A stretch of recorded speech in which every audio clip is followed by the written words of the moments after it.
Have you ever wondered if semen retention and NoFap can actually alter your brain functions? The buzz around these practices has been growing, with an increasing number of individuals swearing by their transformative effects. But what does science say? Is there any truth to these claims, or are they mere anecdotal evidence?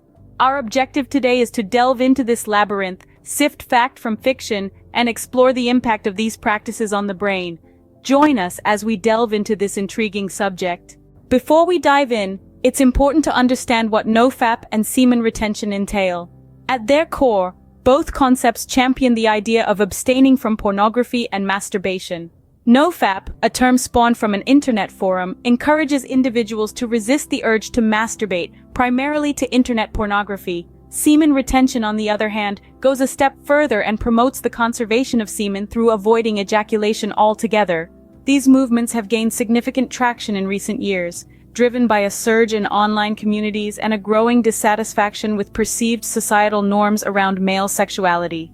The underpinning belief is that through this abstinence, individuals can reclaim control, enhance their focus, and tap into a newfound energy reservoir. With this understanding, we can now explore the claims made by these movements' advocates. Those who practice NoFap and semen retention make some interesting claims. Advocates speak of a myriad of benefits, both mental and physical.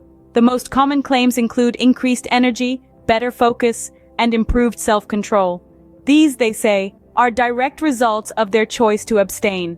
There's also talk of a reversal of what's known as hypofrontality, a condition often associated with addiction where the prefrontal cortex of the brain decreases in activity.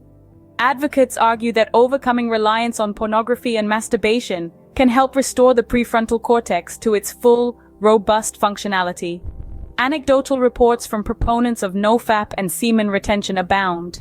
Tales of enhanced productivity, improved mood, and even better interpersonal relationships are often shared within these communities.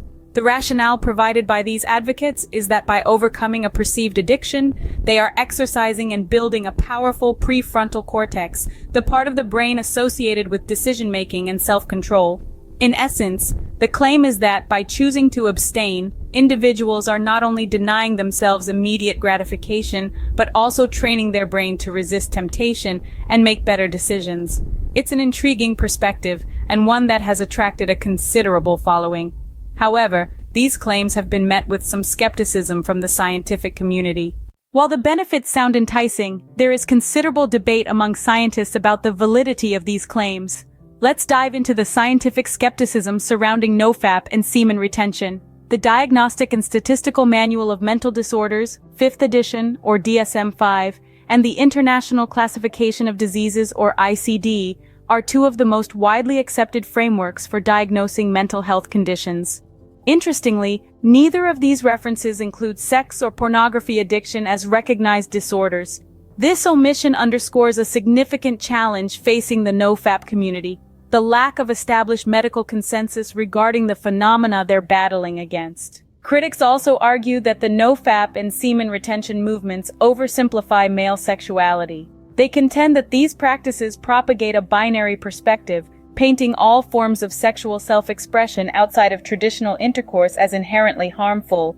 This viewpoint, they say, ignores the complexity and individuality of human sexual behavior. Another criticism lies in the reliance on weak science. Much of the evidence supporting NoFap and semen retention is anecdotal, with substantial scientific research yet to be conducted.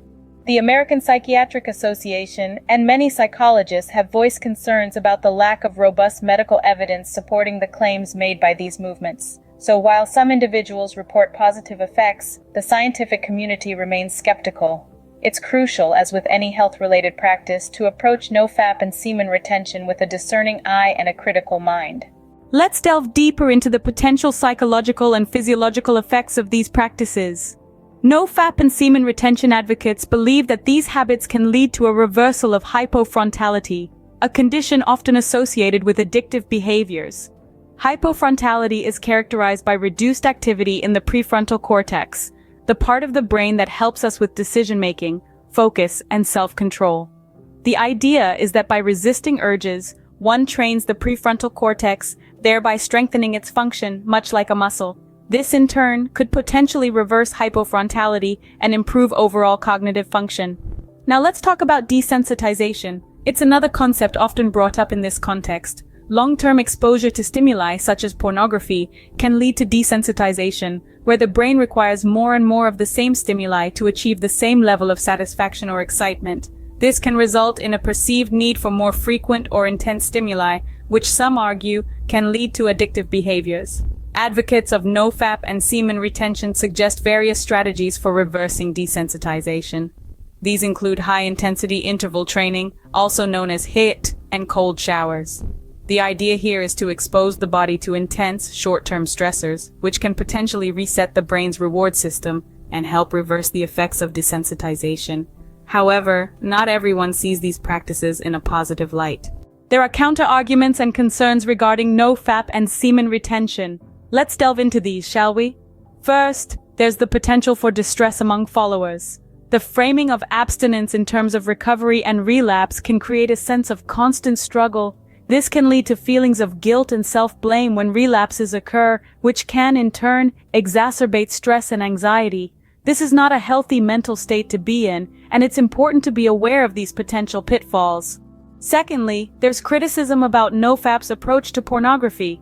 Some argue that this perspective may be overly simplistic and one-sided, potentially leading to harmful attitudes towards sex and sexuality. By labeling all pornography as damaging, the movement risks demonizing a natural human instinct and ignoring the complexity of human sexuality. This black and white thinking might not only be misleading, but could also cause unnecessary guilt and shame. Additionally, some studies suggest that engaging in NoFap could lead to a lower trust in science and discourage professional medical advice seeking. This is concerning, as it can potentially dissuade individuals from seeking help from qualified professionals when they actually need it. In sum, while many advocates of NoFap and semen retention report positive experiences, it's crucial to take into account these counter-arguments and concerns. Clearly, there are diverse views and experiences related to these practices. Indeed, the experiences of individuals who practice NoFap and semen retention vary widely. Just as every individual is unique, so too are their journeys with these practices. Some recount tales of transformation, of newfound energy, and mental clarity. They speak of a sense of control and empowerment, and how these practices have significantly improved their quality of life. On the other hand, there are those who report less positive experiences. Some individuals speak of feelings of guilt, frustration, and even physical discomfort. For some, the pressure to maintain abstinence can lead to distress and a sense of failure when they experience relapse. It's important to remember that these are personal experiences and they do not replace scientific evidence. They serve to remind us of the complexity of our bodies and minds, and the fact that one size does not fit all when it comes to health and well-being. So what can we conclude from all this? After exploring various perspectives, it's clear that the effects of NoFap and semen retention are not straightforward. There are passionate advocates who swear by the benefits, citing increased energy, better focus, improved self-control, and even the reversal of hypofrontality. On the other hand, the scientific community urges caution, noting the lack of robust evidence supporting these claims and the potential for misinterpretation and oversimplification of male sexuality. There's also the concern that these movements may discourage trust in science and professional medical advice seeking. Don't forget the diverse experiences of individuals, which range from positive changes to negative side effects. This underlines the fact that one size certainly does not fit all. Before making any significant lifestyle changes, it's paramount to consult with healthcare professionals. They can provide personalized advice based on a comprehensive understanding of your health. Remember, it's crucial to approach this topic with an open mind and critical thinking. Now, we'd love to hear from you. Your experiences and opinions add value to this ongoing discussion. Dive into the comments section and share your thoughts. Remember, open dialogue and further research can only enhance our understanding of NoFap and semen retention. Let's continue this conversation together, and perhaps we can unravel more truths about this intriguing topic. Thanks for watching, and remember to like, share, and subscribe for more content like this.